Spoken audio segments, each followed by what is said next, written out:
वैसे तो प्यार में सब दुनिया से लड़ जाते हैं, लेकिन ये कहानी एक ऐसे प्यार की है जिसमें दो लोग सिर्फ मीट खाने के लिए अपने बेटे को मार देते हैं। तो बने रहे मेरे साथ यानी ऋषु के साथ और सुने इस फिल्म की कहानी एमिस। कहानी की शुरुआत में हम एक डॉक्टर लेडी को देखते हैं जिसकी लाइफ में समय नाम की कोई चीज ही नहीं थी।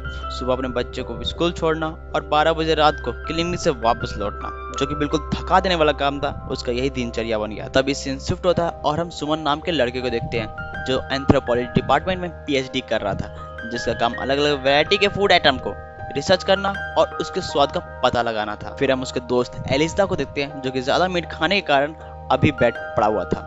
वैसे तो एलिजा एक सर्जन डॉक्टर भी था, लेकिन क्या करे यार, खाना जब अच्छा हो ना तो पेट भर के खाना चाहिए। और सुमन ने उसी डॉक्टर को बुलाया था जिसके बारे में आपको मैंने पहले ही बता दिया है। पहली बार में डॉक्टर सुमन को इतनी पसंद आ जाती है कि उसके मन में लड्डू फूटने लगते हैं। फिर सुमन फीस देने के बहाने ही डॉक्टर से बात करना शुरू कर देता है और बातों ही बातों में डॉक्टर को डिनर के लिए इन्वाइट करता है। हालांकि पहले तो डॉक्टर डिनर के लिए मना कर देती है, लेकिन सुमन के बार बार रिक्वेस्ट करने पर आखिरकार वो मान ही जाती है। आखिरकार वो मानती भी क्यों नहीं, लड़कियों की तो फितरत होती है कि पहले मना करना और दोबारा बोलने पे सीधा हाँ कर देना। खैर डिनर के दौरान डॉक्टर को सुमन की बनाई गई मीट, जो कि खरगोश की थी, इतनी पसंद आती है कि वो सुमन की तारीफ किए बिना रुक नहीं पाती है। ऐसे ही दोनों काफी दिनों तक साथ में ही डिनर करते हैं और खाना बनाने वाला कोई और नहीं बल्कि सुमन ही रहता था। और वो कभी कुत्ता तो कभी बिल्ली तो कभी छिपकली की मीट बनाया करता था। एक दिन डॉक्टर का हस्बैंड, जिसका नाम दिलीप था, वो घर आता है।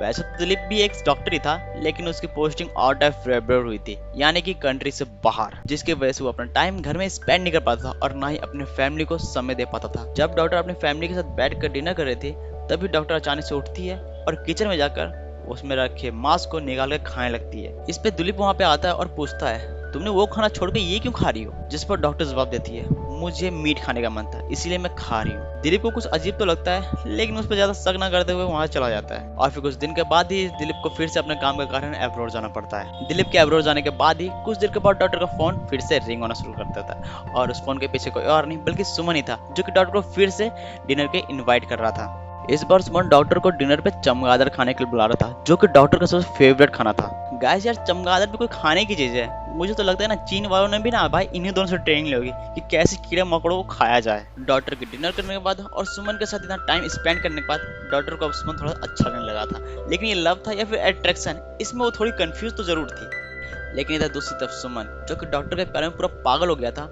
उसने डॉक्टर को कुछ नया खिलाने के बारे में सोचा, एक ऐसा मीट जो कि डॉक्टर ने अपनी लाइफ में कभी खाया ना हो। तभी उसके दिमाग में थोड़ी हलचल हुई और उसने सोचा क्यों ना मैं अपना ही मीट काट के डॉक्टर को खिलाया जाए। जिस पर उसने अपने दोस्त एलिजा का सहारा लिया, जो कि पेशे से एक सर्जन था। पहले तो एलिजा मना कर रहा था कि भाई मैं ऐसा काम नहीं करने वाला। जब सुमन ने बताया कि ये मीट एक रिसर्च के लिए है, तब एलिजा उसके जांग से मीट निकालने के लिए राजी हो गया।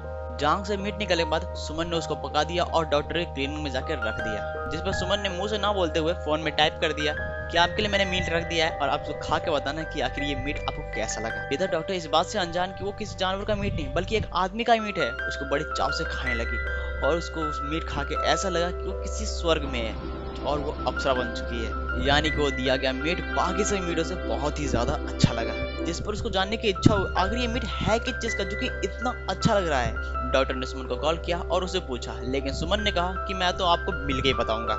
जब डॉक्टर ने सुमन से मिल के पूछा कि आखिर ये मीट है किस चीज का, तब सुमन ने कहा ये मीट किसी और चीज का नहीं बल्कि मेरा ही है। जिस पर डॉक्टर बहुत ज्यादा गुस्सा हो गई और उसने फैसला कर लिया कि अब वो सुमन से कभी बात नहीं करेगी और ना ही उससे कभी मिलेगी। वो मीट का स्वाद पूरी तरह घुल चुका था और वो मीट उसको इतना पसंद आया कि ना चाहते हुए उसने सुमन को कॉल किया और हिचकते हुए कहा कि मुझे मीट चाहिए और इंसान का ही मीट। लेकिन इस पर सुमन ने कहा, अब मैं इंसान का मीट कहाँ से लाऊंगा, ये इम्पॉसिबल है, सॉरी।